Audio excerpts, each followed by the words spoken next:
Good news ہے M Q M کے لیے. ایم کیو ایم کا مطلب ہے الطاف حسین، اور الطاف حسین کو آج کل زبردستی ایم کیو ایم لنڈن کا نام دے دیا گیا ہے. تو گڈ نیوز آخر ہے کیا ہونے والا ہے، اس پہ بات کرتے ہیں. جی السلام علیکم، میرا نام خرم فہد ہے.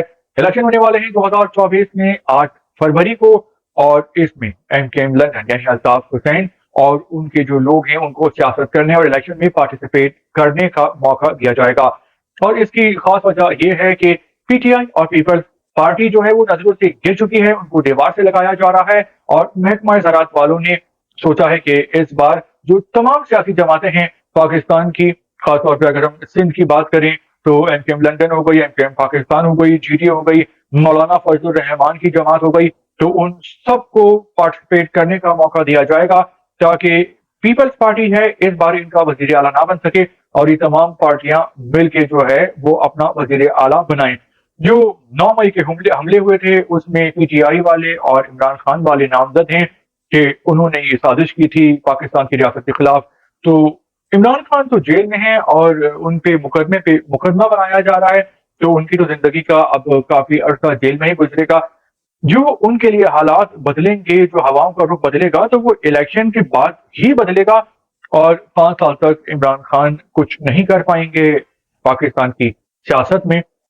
میکسیمم وہ اپوزیشن کر سکیں گے، جو کہ وہ کر سکتے ہیں، جو کہ حق ہے پاکستان کے ہر سیاستدانوں کرنے کا.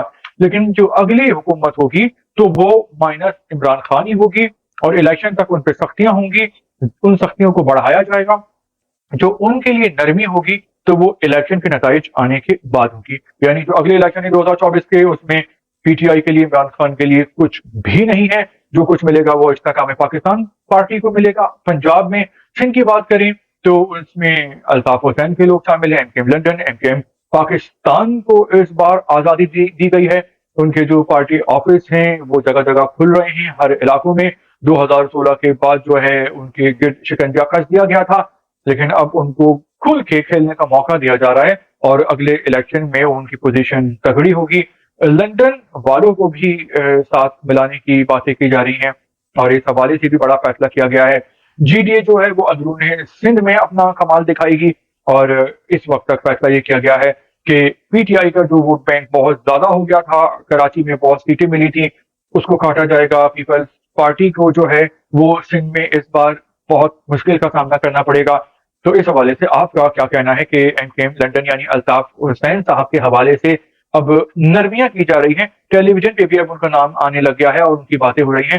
اس کے علاوہ جو مہاجر قومی موومنٹ ہے، آفاق احمد جس کے سیاستدان ہیں، تو انہوں نے کہا ہے کہ بھائی لیول پلینگ فیلڈ دی جائے اور سب کو سیاست کرنے کا، الیکشن میں حصہ لینے کا موقع دیا جائے، پھر جو بھی جیتتا ہے اس کو حکومت بنانے دیں. تو بات انہوں نے صلح آنے صحیح کی ہے، لیکن پاکستان کی ہسٹری میں آج تک ایسا ہوا نہیں ہے. اس کے علاوہ جو ہے وہ ایم کیو ایم پاکستان کے اندر بہت زیادہ ناراضیاں ہو گئی ہیں اور گروپ بن گئے ہیں. جو ایم کیو ایم کے گورنر ہیں کامران ٹیسوری صاحب، تو ایک دھڑا ہے ایم کیو ایم کے اندر جو کہ ایم کیو ایم پاکستان کا وہ گورنر کامران ٹیسوری سے بہت زیادہ ناراض ہے. اور جو گورنر ہیں وہ بھی اب اپنی سیاست انہوں نے شروع کر دی ہے، اور آئندہ فیوچر میں آپ دیکھیں گے کہ وہ بھی سیاسی جلسے کریں گے اور وہ بتائیں گے کہ کراچی کے لوگ ان کے ساتھ ہیں، اور اتنے زیادہ لوگ ساتھ ہیں ایم کیو ایم پاکستان سے زیادہ بھی. ویسے جو گورنر ہوتا ہے اس کے اختیارات محدود ہوتے ہیں، لیکن وہ اپنے لیول پہ اپنی لمٹ کے اندر چھوٹے موٹے کام کرنے کی کوشش کر رہے ہیں جو وہ کر سکتے ہیں. عوام کا دل انہوں نے کافی حد تک جیت لیا ہے، خبروں میں وہ ہوتے ہیں. جیسے انہوں نے رمضان میں افطاریاں کرائیں، لوگوں کو عیدیاں دیں، خواتین کو سلائی مشین تھی، تو ان کو عوام کو جمع کرنے کا فن آتا ہے. اس کے مقابلے میں اگر ایم کیو ایم پاکستان کے باقی سیاستدانوں کو دیکھیں تو متحد تھے جب تک الطاف حسین کے چھتری تلے تھے. جب سے الطاف حسین صاحب کو مائنس کیا گیا سیاست سے پاکستان کی، تو یہ آپس میں ہی لڑائی کر رہے ہیں، دستوں گریبان ہیں، ایک دوسرے کی ٹانگیں کھینچ رہے ہیں. اور جو کراچی حیدرآباد کے جو بہت سارے لوگ ہیں، لاکھوں لوگ، وہ چپ ہیں، وہ خاموش ہیں، وہ اس بات کو ناپسند کر رہے ہیں اور وہ ہواؤں کا رخ بدلنے کا انتظار کر رہے ہیں. جو کچھ ایم کیو ایم پاکستان میں ہو رہا ہے کہ یہ لوگ آپس میں ہی پھڈے کر رہے ہیں، ایک دوسرے پہ لان تان کر رہے ہیں، غداری کے الزامات لگا رہے ہیں. تو کراچی حیدرآباد کے لوگوں کو یہ سچویشن پسند نہیں آ رہی ہے.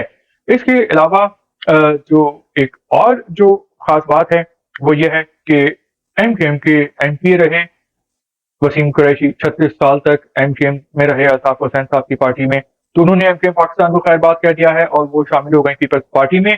لیکن یہ اختتام نہیں ہے بلکہ آغاز ہے. آپ دیکھیں گے کہ ایم کیو ایم پاکستان کے اور بھی لوگ، بہت سارے لوگ، وہ مختلف پارٹیز میں شمولیت اختیار کریں گے. کیوں کریں گے؟ ایم کیو ایم پاکستان کے لیے تو راہیں کھولی جا رہی ہیں اور اگلے الیکشن میں ان کو کافی جگہ بھی ملے گی حکومت میں. تو پھر ایسا کیا ہے؟ ایسا یہ ہے کہ اب یہ لوگ اس طرح منظم نہیں ہے، ان میں تنظیم نہیں ہے، اتحاد نہیں ہے، جو کہ ایک ایم کیو ایم کی پہچان ہوتی تھی. اور یہی وجہ ہے کہ لوگ بھی خوش نہیں ہیں جو ایم کیو ایم کے چاہنے والے ہیں، اور جو سیاستدان ہیں ایم کیو ایم پاکستان کے، ان میں بھی بہت زیادہ لوگ ایسے ہیں جو کہ اس صورتحال سے خوش نہیں ہیں اور وہ پر تول رہے ہیں جانے کے لیے. کچھ چلے گئے ہیں اور ابھی بہت سارے جانے والے ہیں، کیونکہ جب تک الطاف حسین تھے تو ان کا ایک روب دبدبا تھا، تو جو ان کا حکم چلتا تھا، ایک لیڈر تھا. اب جو ہے وہ ہر کسی کا اپنی ہی سمت ہے، ہر کوئی اپنی مرضی چلانا چاہ رہا ہے. تو پارٹی اندر سے بٹی ہوئی ہے، لیکن اب اس کو سیاست میں کھل کر کھیلنے کا جو موقع ہے وہ دیا جا رہا ہے. تو اس ویلاگ کے حوالے سے آپ کے کیا کامنٹس ہیں؟ آپ کر سکتے ہیں.